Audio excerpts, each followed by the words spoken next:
So again, this is us working with one of the patients.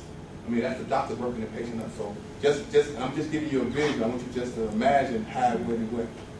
I got a call, I parked downstairs, I came up on the elevator, came to the ER, I went to the chaplain's office, the chaplain wasn't there, he was talking to Charles at that particular time. I looked at the paperwork on what happened to the patient. I came around here and I'm talking to the chaplain first to get the initial information on who the family members is, where the family members are may be, how many may possibly be, while the doctor is working on the patient. You see me talking to the chaplain trying to get information from the chaplain. Now, the doctor came out of there and discussing the injury, because we covered by HIPAA.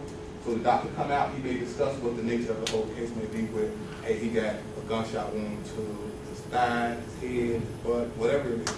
We're discussing the nature of what the injury to. So now you see me talking to the chaplain before about what actually, who the family members is, where it possibly happened at. So we actually interact with the surgeons on what the nature of the injury is to. The patient may be going to the ER, he might got to get rushed to the emergency. So it's different scenario. Everybody that get hurt don't stay down in the ER. Everybody that get hurt don't have to go be admitted in the hospital. So some people come and get admitted, go to surgery. Some get admitted and they got to see them, or they go to the ICU. So it's different scenarios. Once you come in that door right there, ain't no telling what the outcome could possibly be. Some people don't make it. Some do.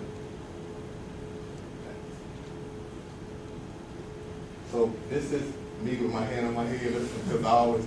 But anyway, this is us actually interacting. This is not really a real patient, you know what I'm saying?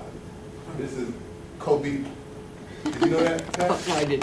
That's Kobe man in the hospital doing one of his roles. But I'm laughing about it all because I remember they were like, who gonna be the patient? And because I'm paralyzed, I already wanted me to be the patient. I'm like, no, I've been a patient too many years. Kobe, you be the patient. But anyway. Have any of you seen the Interrupters movie? Anyone? No? Oh, you gotta see that movie. You gotta see that movie. So Kobe is in that movie. Yeah, Kobe's in that You movie. gotta see that movie. He's a star in that movie. Good friend of mine. I've known Kobe probably since we were both. I was in first grade, he was in second grade.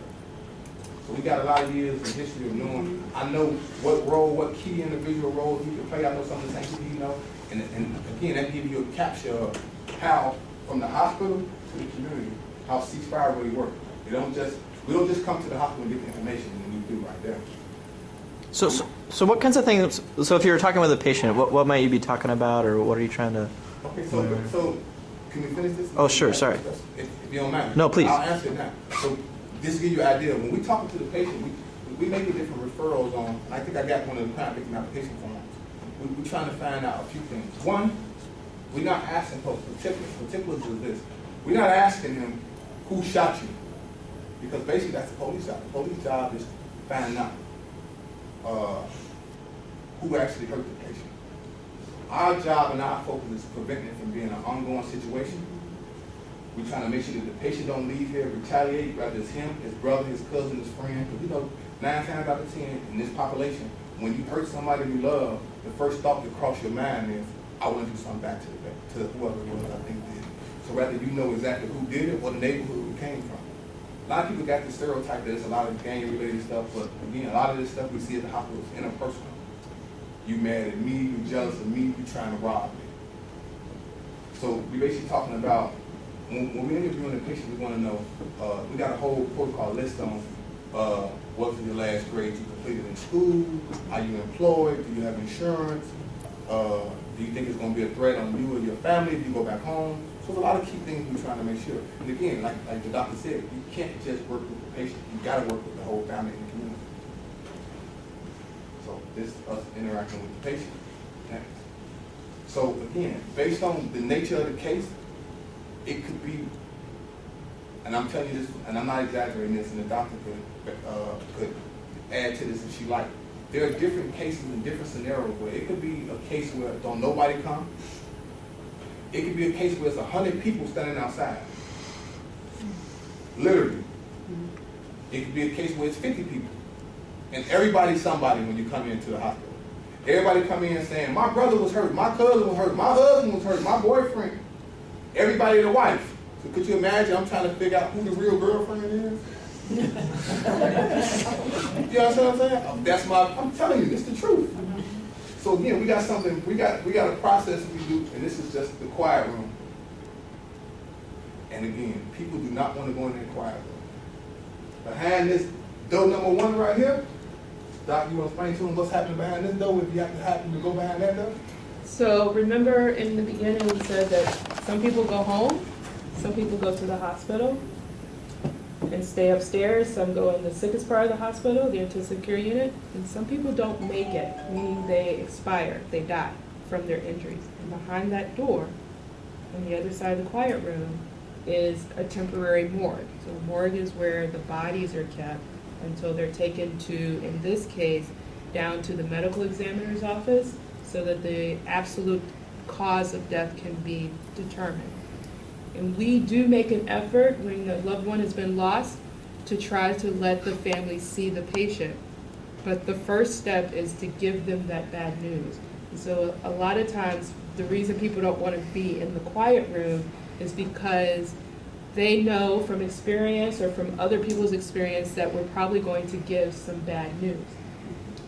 We utilize the quiet room, on the other hand, to get them out of the hundred thousands of people that are standing there trying to get information as well, for their safety and also so that they can ask questions and be in a place where, if necessary, they can grieve because they've lost a loved one, or just express how upset they are because their loved one is hurt, but still with us and still being worked on. And we can give them information with some dignity and privacy, okay?